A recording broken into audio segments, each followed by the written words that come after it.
전해박당 회원 여러분, 그리고 시청자 여러분, 안녕하십니까? 전해박당 훈장 효놀입니다. 자, 근본 강의는 개혁파 신앙 길라잡의 교회론에 있어서 제5장 교회의 권위에 대한 강의를 시행하도록 하겠습니다. 자, 분량상 한 영상 안에 들어갈지 알 수 없습니다만, 한 영상은 제 원칙이 있습니다. 10분 이내로, 그리고 길면 15분 이내를 원칙으로 합니다. 그래서 15분이 넘어갈 것 같다 싶으면 영상을 두 갈래로 나누도록 하겠습니다. 자, 교회는 그리스도께서 창설하셨죠. 어떤 교회들은 교회 창립이라는 표현을 쓰더라고요. 이 상당히 잘못된 표현입니다. 교회의 창립은 예수님이 하셨습니다. 창립이라는 말은 이단이나 사이비들이 자신들의 종교 집단을 만들었을 때 쓰는 표현이 될 수는 있겠지만, 자, 오래된 교회들 중에서 이제 더러 창립이라는 표현들을 쓰는데, 이제 오래됐다는 자부심이겠죠. 또는 이제 한국에서 뭐 가장 먼저 세워졌거나 그 지역에서 가장 먼저 세워졌던 교회들. 그러나 각 지교회는 설립이라는 표현을 써야지 창립이 될 수 없다는 것을 기억을 하시기 바랍니다. 자, 교회에 필요한 권세도 예수 그리스도께서 주십니다.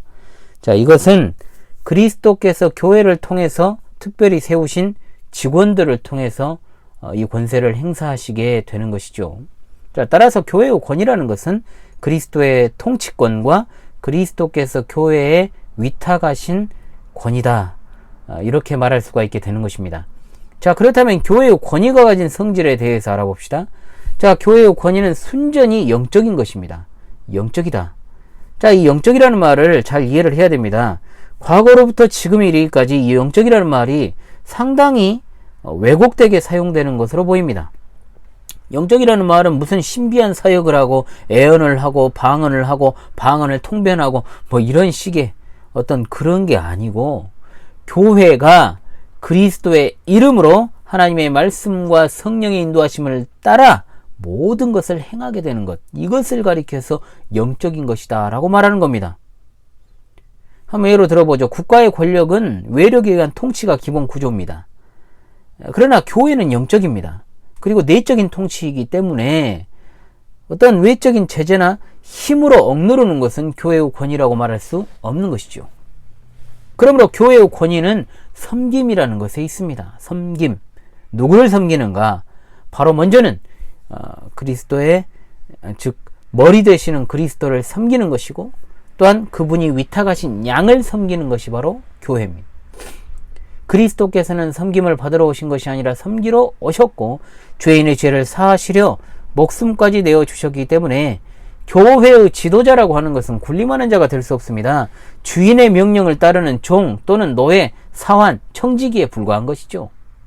오로지 교회의 권위는 하나님의 말씀과 성령의 인도하심에 따라서 은혜롭게 행사되어야만 하는 것입니다. 그렇다면 우리 주 예수 그리스도의 권위, 여기에 대해서 알아봐야 되겠죠. 교회의 권위의 원천은 주 예수 그리스도의 영적인 통치권에 있습니다. 이러한 권위는 하나님의 말씀과 하나님의 영이자 그리스도의 영이신 성령께서 교회를 인도하시는 것을 뜻하는 것입니다. 그리스도께서는 교회의 머리로서 하나님의 말씀과 성령의 감동, 감화의 역사로 친히 교회를 가르치시고 다스리시고 인도하고 계십니다. 그리스도는 영원 전부터 하나님이시고 삼위일체의 제2위 하나님이 되시는 그런 하나님이세요. 성자 하나님. 하늘과 땅의 권세를 원래부터 가지고 계셨고, 피조 세계를 다스리는 만왕의 왕이고 만주의 주가 되십니다. 또한 만물 위의 교회의 머리이시고, 교회는 그의 몸이며 유기체입니다. 자, 이것은 우리가 앞서 배웠던 내용들이죠. 자, 지상교회는 제도적 교회로서 그리스도의 통치 아래 존재하는 것입니다. 그리스도는 하나님의 백성인 택자들의 죄를 담당하신 영원한 대제사장이십니다. 그리스도께서는 영원한 선지자요, 영원한 왕이시요, 영원한 대제사장으로서 직접 교회를 통치하신다, 이 말입니다. 자, 그렇다면 교회가 가진 것은 그리스도께서 자신의 권위를 지상의 유형교회에 내리신 것이다 라고 이렇게 볼 수 있는 것이죠. 이것을 뭐라고 하냐면 교회의 위탁권이라고 합니다. 교회의 위탁권. 제가 자주 위탁이라는 표현을 많이 사용합니다. 실제로 승천하신 그리스도께서 지상교회를 영적으로 통치하시면서 동시에 지상교회의 그 통치권을 위탁하신 것입니다. 교회를 종교의 이름을 가진 어떤 세속 사업이다라고 판단하는 세상 사람들 많죠. 거의 대부분입니다. 교회가 목사라는 경영인에 의해서 운영된다라고 생각을 해요. 물론 이런 편견을 가지게 된 것에는 한국교회 지도자들과 신자들의 세속화가 한몫을 했다는 것을 부정할 수 없습니다. 이번 코로나 전국에서 정말 사람들의 어떤 교회를 향한 비난 글들을 보십시오. 대부분 다 이런 식의 어떤 관점이에요. 종교의 이름을 가진 세속 사업에 불과하다. 그래서 예배가 안 열리면은 결국은 헌금이 안 거치니까 저 난리 치는 것이다. 이런 생각을 여과 없이 드러내고 있죠. 그러나 교회는 개인의 교회가 결코 아닙니다. 하늘에 속한 하늘 가족들이 모인 영적인 모임, 성령의 교통으로 말미암아 유지되기 때문에 순전히 영적인 겁니다.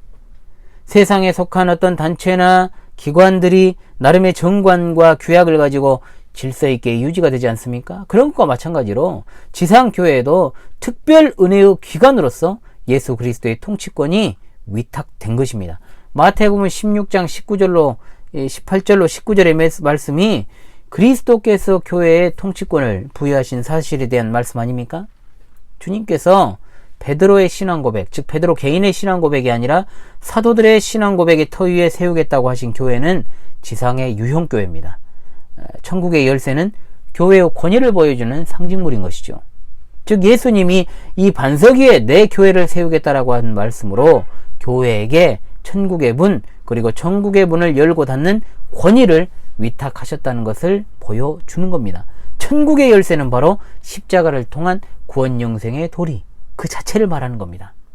고린도전서 1장 18절에 십자가의 도가 멸망하는 자들에게는 미련한 것이요 구원을 받은 우리에게는 하나님의 능력이라. 아멘. 교회가 전파하는 구원의 복음을 듣고 회개하고 복음을 믿는 것이 열쇠를 받아 푸는 것이요 믿지 않고 범죄하며 또한 대적하고 그런 사람들에게는 열쇠를 받아서 잠그는 일을 수행하는 것임을 여러분 잊지 마십시오. 교회가 그 위탁권을 행사하는 것과 목회권의 위탁 그리고 삼중적 위탁권 이건 이제 구체적인 내용인데요. 자 바로 이어지는 10강에서 이제 다루도록 하겠습니다. 자, 들으시느라 수고하셨습니다. 계속 듣고 또 들으십시오. 감사합니다.